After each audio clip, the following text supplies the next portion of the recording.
Right ahead of the broadcast tonight, 23 days and 126 confirmed cases later, the number of coronavirus cases surge on in Kenya as the country starts feeling the real impacts of the coronavirus pandemic.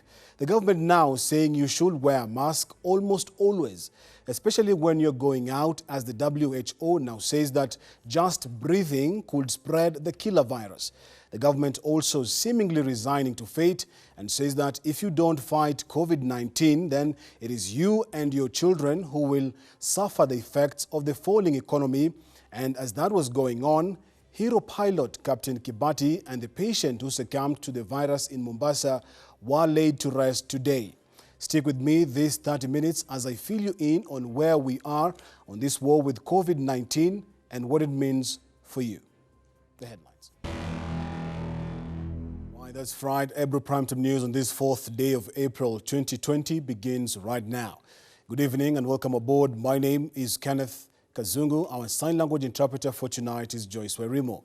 Now, several people who are in mandatory quarantine over the last 2 weeks will have to stay in the facilities for 14 more days as a result of not following the rules on social distancing. Now, this as the government changes its tune in the COVID-19 war. The numbers are surging with each passing day, and the government is seemingly leaving nothing to chance and now wants you to be in the front line of the anti-coronavirus spread battle. But what are the consequences of such choices? Dana Rachel Mbugua explores. We have had cases of people testing positive in our quarantine facilities. Indeed, currently, they rank among the highest. This is likely to pose a risk of more transmissions, especially among those who have been sharing facilities or those who have not taken seriously the distancing requirements. The government says they could not overemphasize the importance of the social distancing rule, with which several people who are currently in mandatory quarantine at different facilities have defied the rule, according to Health CS Mutahi Kagwe. Kagwe says most of the positive cases are reported from those in the quarantine facilities. We have instructed our medical teams to extend quarantining those in facilities which we believe have got individuals who need another 14 days, given the fact that the contacts that they have within the quarantine facilities have tested positive. The number of the positive cases rose to 4, bringing the total number of confirmed cases to 126 in the country. The Ministry of Health says out of the 2,050 who are in mandatory quarantine, 1,866 have been tested, with only 184 individuals remaining. The 4 are 3 Kenyans and 1 Pakistani national. In terms of gender, we have 3 who are male and 1 who is female. 2 of them traveled from Malawi and Pakistan respectively, while the other 2 contracted it locally. With the number increasing by the day, the youth, being the largest component in the country, has been urged to take the most precautionary measures in bringing sanity in the fight against the spread of the virus. We have got to observe and be part of the solution to the problem. The football teams can now convert themselves into cleanup groups that clean up our streets, our mitaa. The market youth leaders can inspect and working with our security forces. The youth has also been indicated as the group that is likely to spread the virus to the elderly, with Kagwe emphasizing on restrictions to movements upcountry. My sons and daughters, it is you, my younger brothers and sisters, who will face your children with no job and a collapsed economy. It is you who will face us, your parents, as you watch us get sickly, and there is nothing you'll be able to do. However, this is an example of what would happen if unruly youth were to take action of ensuring social distancing is maintained.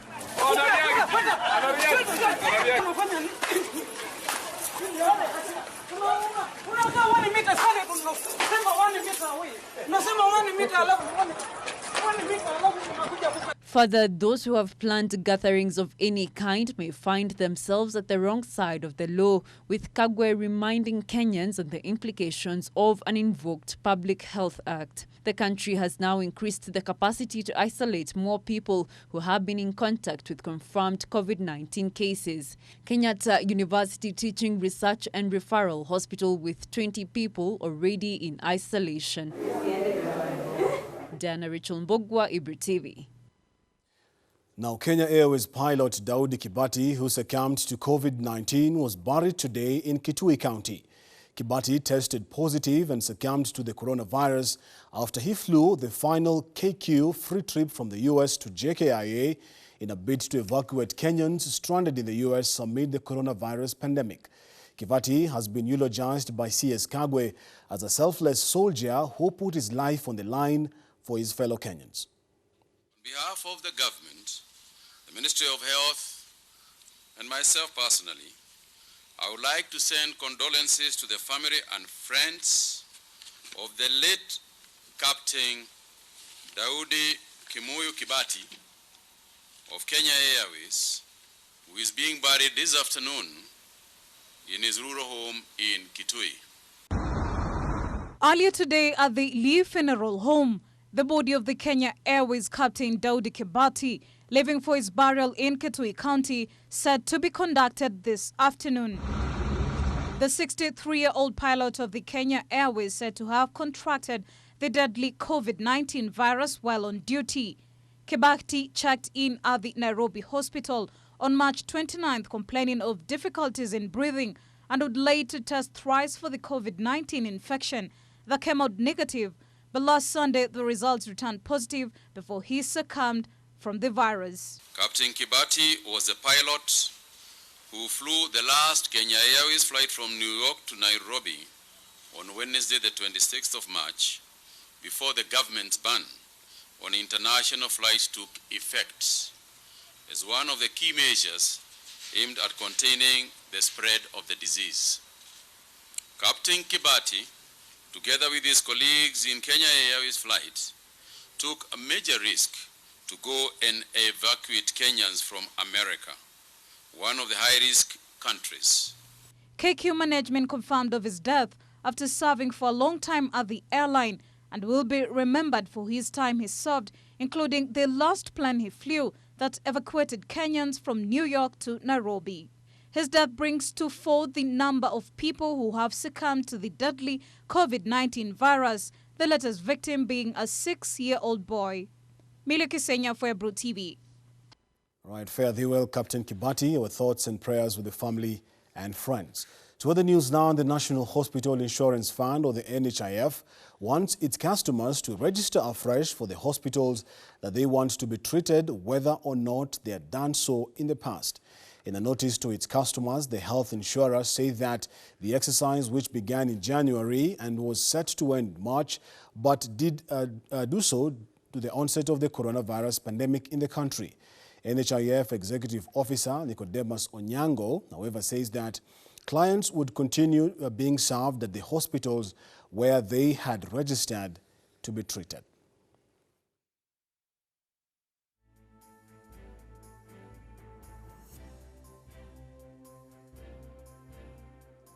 Right, to the anti-coronavirus spread efforts in the coast, and the county government of Taita Taveta has, of course, began a fumigation exercise in parts of that will begin in Voi town in a bid to curb the spread of the coronavirus disease.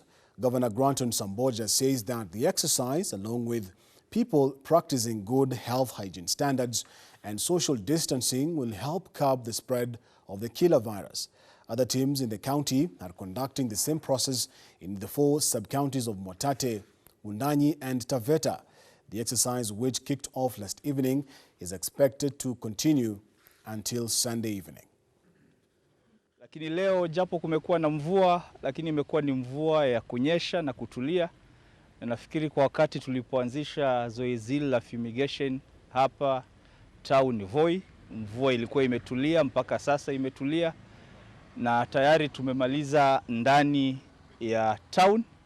Sasa hii wanazunguka na maduka na wataendelea na zoezi hilo, na ni zoezi ambalo leo watafanya Voi hii, kesho watakuwa Mwatate, kesho kutwa watakuwa Taveta, alafu kisha wamalizie na Vundanyi, na baada ya hapo wataweza kujipanga tena na kuanza kwenda kwa vitongoji vya ndani. Jambo la kwanza ni kujilinda sisi wenyewe ili kujiepusha na kupata virusi hivi. Now staying at the coast, and Coast Regional Coordinator, that is John Elungata, has directed one ferry to ply the channel during off-peak hours from 11 a.m. to 3 p.m., carrying only passengers to ease the traffic at the channel. Elungata gave this directive while inspecting the adherence of the directives given to control transport at the channel since the curfew took effect. Now, Elungata, who was, of course, accompanied by Devolution CAS Hussein Dado, while affecting the directive, say that it is aimed at easing the traffic at the channel during the off-peak hours, insisting it will only carry commuters from the island to Likoni in adherence to the curfew directive. Yule hana sababu ya kuja mjini asije. Na pia ningependelea kuwauliza wananchi wa upande ule wa Likoni wajue kwamba inapofika saa 8 hatutakuwa tunawachukua kuwaleta mjini. Tutataka wale watu wanatoka mjini kwenda nyumbani. Watu wakae nyumbani ndio tuweze kupunguza maambukizi ambayo tunaona yanaanza kuingia katika eneo letu. Sidhani kama kutakuwa na hiyo lockdown bila mikakati kuwekwa kwa ile hali ambayo itamsaidia mwananchi. Kwa hivyo kusiwe na ile wasiwasi ya mwananchi kusema kwamba itakuwaje. Lakini yeye mwenyewe sijiwekee chakula pia ile ya kawaida, siku ya kawaida. Ile chakula chako kitunze, usiwe unakuja mjini ukisema unatafuta chakula, lakini jioni ukirudi unarudi vile vile. Kwa hivyo tunafikiria mwananchi aanze kujitayarisha psychologically, kwa sababu ni vyema kujua ugonjwa huu unazuiwa tu kwa watu kukaa mbali na wengine. We do not want people to keep on crowding so that it becomes a war in the evening. So we want to keep the pressure low all the time. But the priority right now from 11 to 2, priority is vehicles. But should there be demand for passenger traffic or for pedestrians, we'll give them priority as well.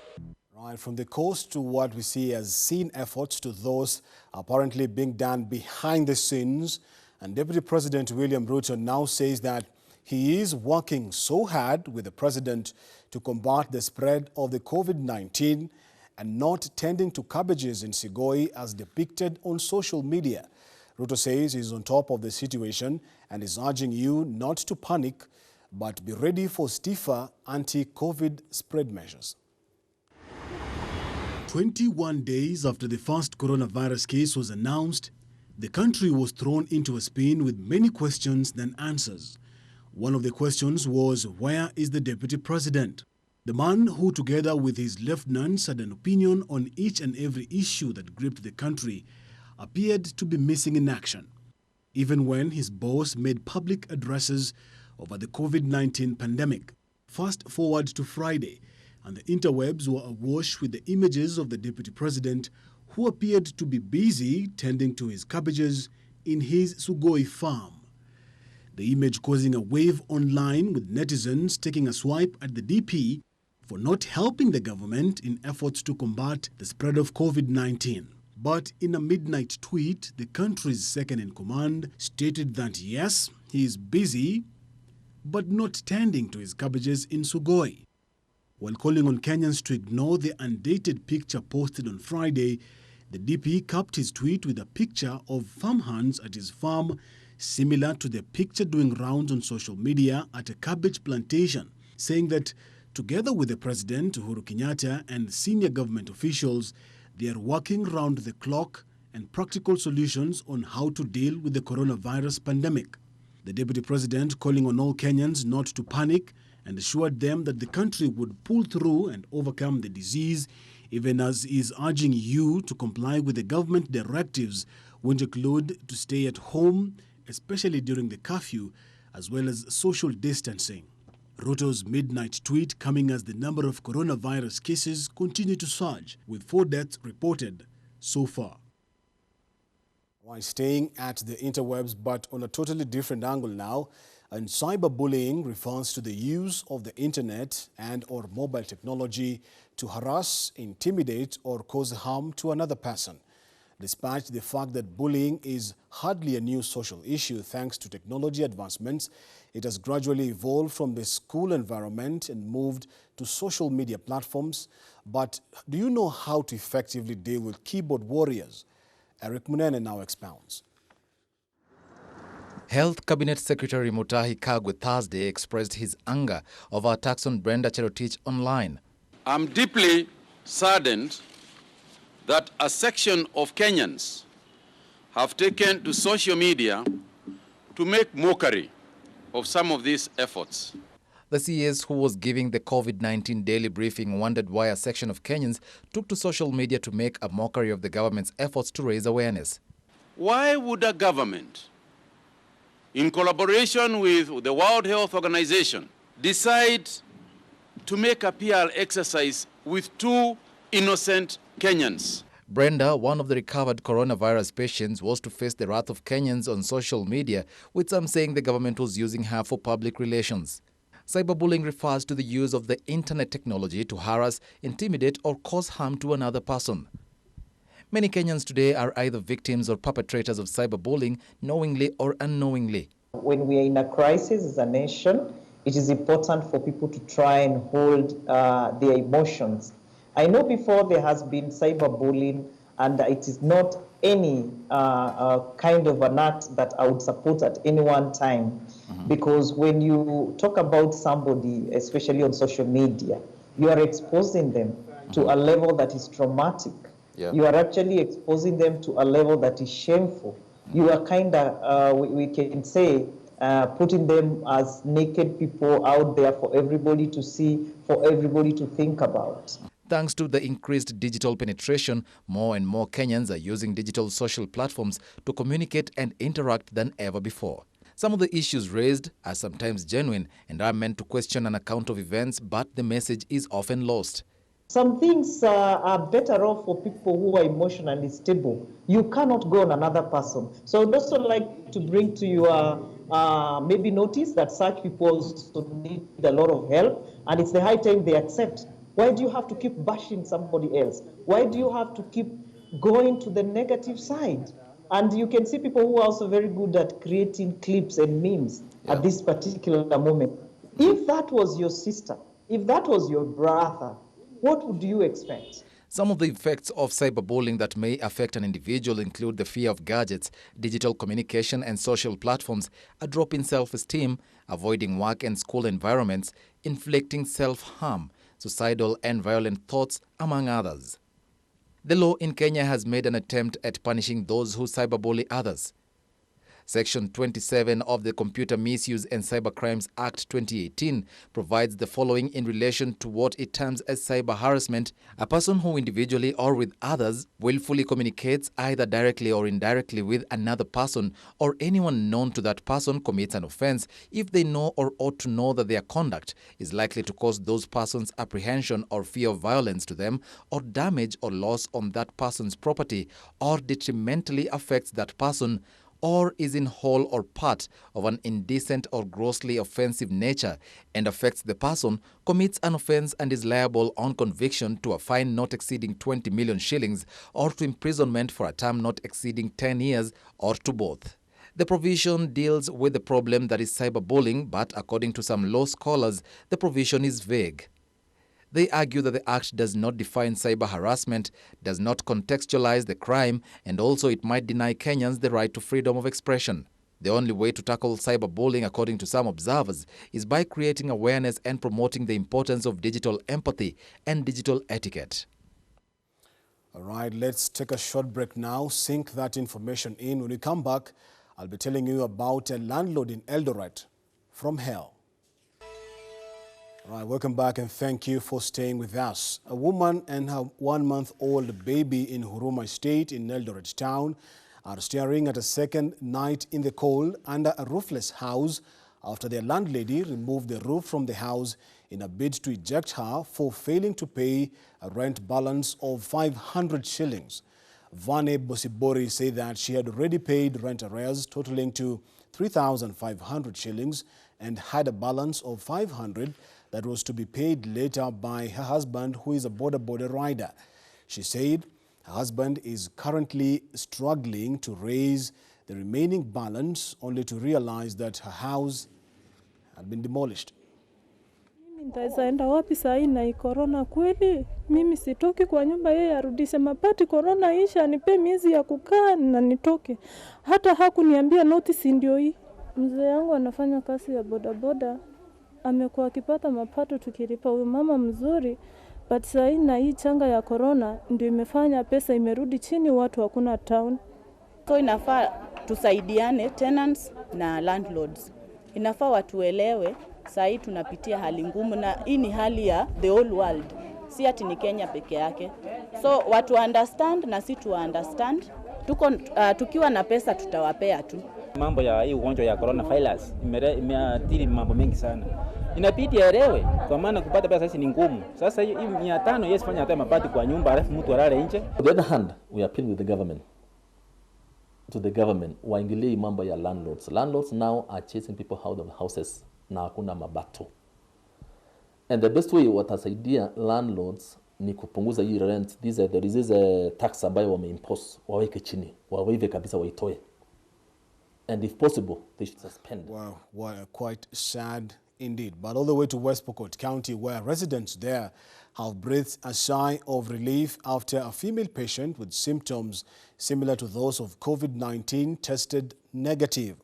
The patient, a student of Thika Technical Institute in Kiambu County, had traveled back to a home area in Chepareria and later presented herself to the Chepareria Sub-County Hospital.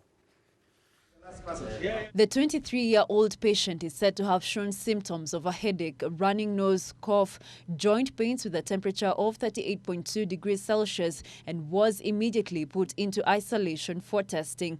The girl had traveled back to her Seneto home in Chapereria area on 20th of March using public transport after closure of the institute. She then presented herself to Chapereria Sub-County Hospital on 1st of April. Earlier, the patient is said to have sought medical attention of her child, where she was attended to and allowed to go home. Area Governor John Lonyangapuo said that the specimen was collected and sent to Kemri Laboratories in Kisumu, where the COVID-19 case was ruled out. Pokot has been on high alert to investigate any suspected person or a Roma or even a propaganda in any part of the county as a measure to prepare, detect and to prevent any disease, the disease from prompt response. Lonyangapuo said that the test was the first laboratory analysis for COVID-19 in the county, which was done to calm residents who had started to panic.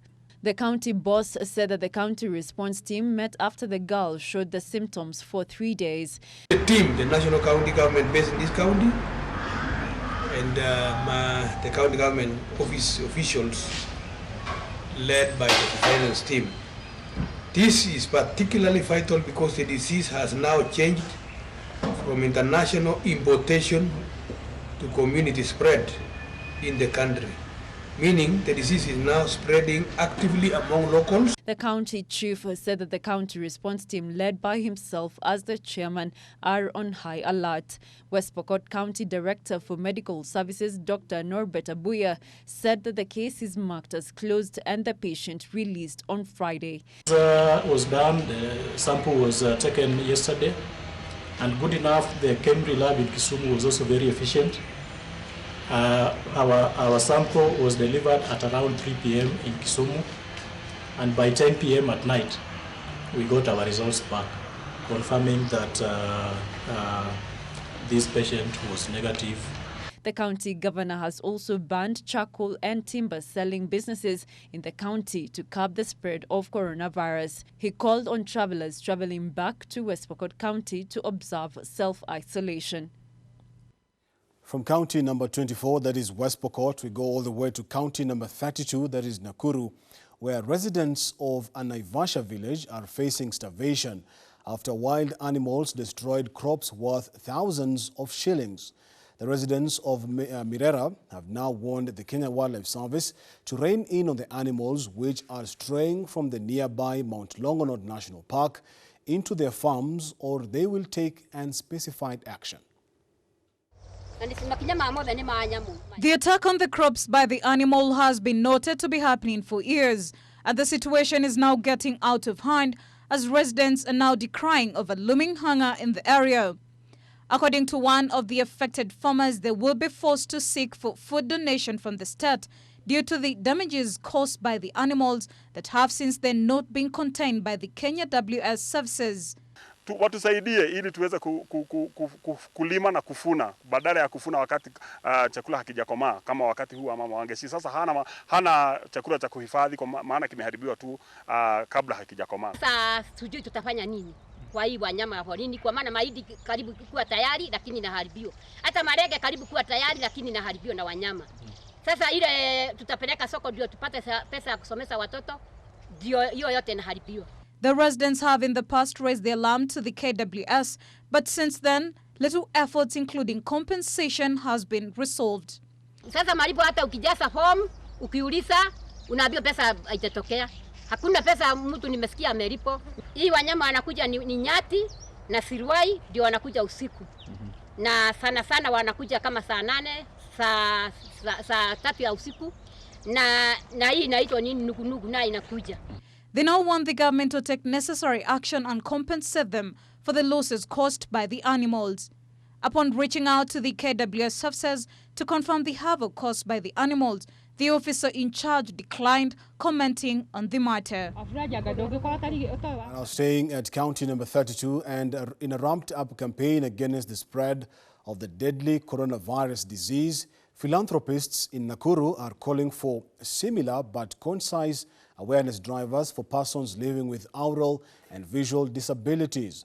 They say the initiative must also capture the elderly, who also comprise a huge chunk of the population that is most vulnerable to infection by the novel virus. The chairman of the Walk Foundation in Nakuru, Pastor Alex Maina, says most of these people living in areas of informal settlements do not have sufficient access to mass media, which is now heavily relied on to promote awareness campaigns for behavior change. Maina observed that in the front line against COVID-19, knowing is as good as winning half of the battle, and all members of society must be empowered in the most efficient manner with knowledge in order to become effective partners in the bid to stem the spread of the disease. Hata hawana habari ya kile ambacho kinaendelea. Hawajui sio vizuri kusalimiana, hawajui sio vizuri kukaribiana, na tukaona kwamba kuna watu ambao hawajafikiwa na hii habari. Wengine ambao wamekuja hapa leo ni vile tu wamefikiwa na mtu katika nyumba yao. Hawana runinga, hawana simu, hawana redio. Wengine unakuta mahali ambapo wanaishi hawajapata hii habari. Speaking when the foundation in collaboration with government administrators conducted training for over 200 elderly and the physically challenged on preventive measures against infections by COVID-19. Maina, however, appealed to the state to set up a food relief program for the poor before rolling out a total lockdown. Kuna watu ambao pia ni walemavu, maybe first of all hawana uwezo wa kupata chakula, so there's a very great need ambayo iko katika vijiji vyetu na katika mitaa yetu. He urged the government to engage with the clergy at the grassroots to help expand access to information and knowledge about the contagion that has since infected more than 100 people and killed 4 people, the youngest aged 6. Kwa sababu unakuta wengine hata ni viziwi, hawajasikia. I think kuna a lot of work that need to be done kwamba habari ifikie kila mmoja katika kijiji. Elizabeth Wangare, a mother living with disability and a beneficiary of the Walk gesture, says life for people like her has become exceptionally hard, and well-wishers must intervene with information and humanitarian assistance to help stave off the intensifying anxiety. Juu sisi hatujiwezi na tuko wengi, wengine wasikii, wengine waoni, wengine watoki kwa nyumba. Serikali inafaa kutupea huduma kubwa, kuingia kwa nyumba, juu kutatokea msaada zingine iko mbali. Unaosha hapa katikati na hapa katikati, alafu unaikamua vizuri kabisa na hiyo sabuni. Last week, Nakuru Governor Lee Kinyanjui announced a 250 million shillings relief kitty to help cushion low-income households in Nakuru County against the wide-ranging effects of coronavirus disease. Now, Germany is in the news again, this time after a senior German politician accused the Donald Trump administration of modern piracy after nearly 200,000 face masks organized by Germany were seized by U.S. authorities. The accusations comes barely 2 weeks after the German military claimed that a consignment of 6 million masks meant for their soldiers disappeared at the Jomo Kenyatta International Airport in Nairobi, Kenya. The war on the novel coronavirus pandemic is turning friends into foes and enemies into allies. The trade dispute between China and the U.S. became long forgotten as the two trade adversaries joined forces to battle the coronavirus. However, the war on the pandemic is not without casualties, as Germany, a key American ally, is now accusing the U.S. of modern piracy. The Interior Minister for Berlin State, Andreas Geisel, claimed that the U.S. seized about 200,000 FFP2 masks purchased for the Berlin police at an airport in the Thai capital Bangkok following intervention by American authorities. The minister in a statement said that Germany viewed the act as a modern piracy, adding that such behavior between transatlantic partners is unacceptable. Even in times of global crisis, there should be no Wild West methods. I am urging the German federal government to demand the USA respect international rules, he added. According to the German public broadcaster RBB, Berlin had purchased the mask for a US company, 3M, which has factories in China. The shipment destined for Germany was stopped at the Bangkok airport following intervention by American authorities and was diverted to the US, local media reported. Germany is the third worst affected country by the coronavirus pandemic in Europe after Italy and Spain. The death toll rose to 1,217 on Friday, while the total number of cases surpassed 89,500. Barely 2 weeks ago, a report by a German weekly, Der Spiegel, claimed that a consignment of 6 million masks destined for Germany disappeared at the Jomo Kenyatta International Airport in Kenya. The claims were, however, rubbished by the Kenyan authorities, who said that there was no such consignment that landed on its airports. All the way to India now, which has been on the news also, because after their policemen took to the streets with coronavirus looking like helmets. But if you thought that was strange enough, then you might want to listen to this next story. As the novel coronavirus continues to corrode lives across the globe, not everyone would want to be associated with the dreaded disease that has so far claimed over 40,000 lives. Now, this is not, however, the case for a couple who chose to name their twins born during the current pandemic as COVID and Corona.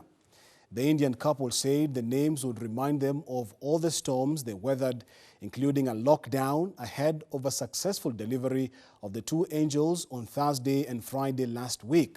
According to the mother, that is Priti Verma, coronavirus is a threat to lives, but had reminded people of good habits like maintaining high levels of sanitation. She disclosed that hospital staff initiated the idea of naming the two angels as Corona and COVID.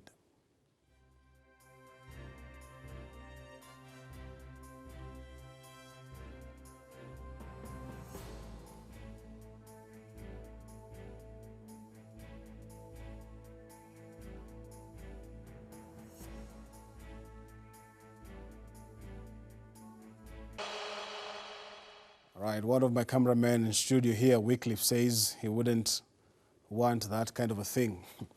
But moving on to the world of sports now, and the ongoing push and pull surrounding the Football Kenya Federation elections may take much longer before an amicable solution is arrived at.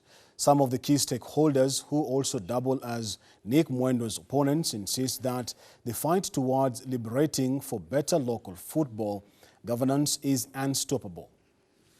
Former AFC Leopards chairman Alex Ole Magelo is tonight putting the current FKF regime on spot once again on its double election tragedy that has subsequently so far left the country's football in jeopardy. The former football administrator is now questioning on FIFA's last month ruling that declared null and void the John Hoaga's SDT orders, stating that the ruling has no legal effect whatsoever. The sanctity of Kenyan constitution must be respected by FIFA, and FIFA to stop politicking in these countries, in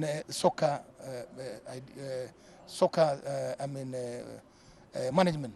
On March 25th, a communication by FIFA through its chief member association officer Veron Mosengo Omba reinstated the FKF executive committee, which, according to Ohaga's March 17th ruling, indicated that it could not continue to cling in power since its term of service was already over.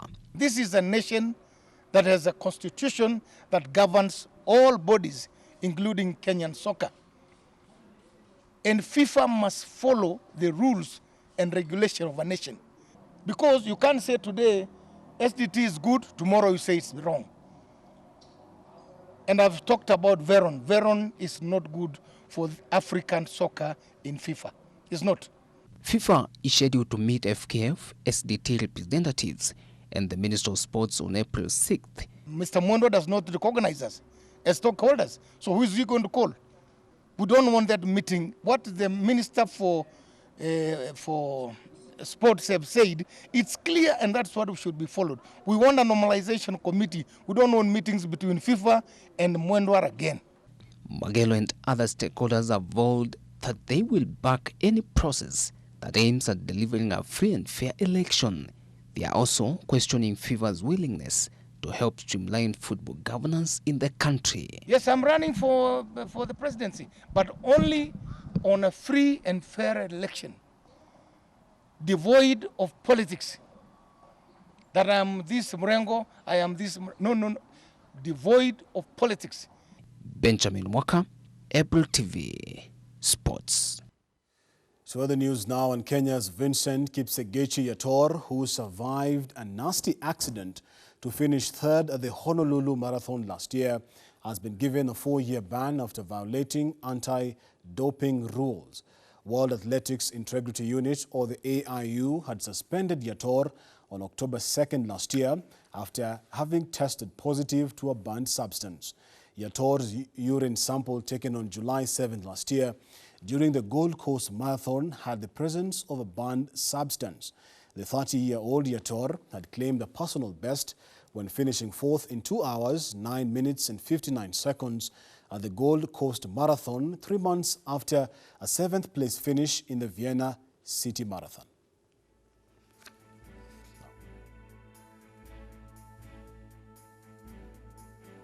Right, and that is Ebru Primetime News on this 4th day of April 2020. On behalf of the super amazing team that has helped put this bulletin together, thank you so much, Kenneth, for watching. My name is Kenneth Kazungu. See you soon. Stay home, stay safe, and God bless you.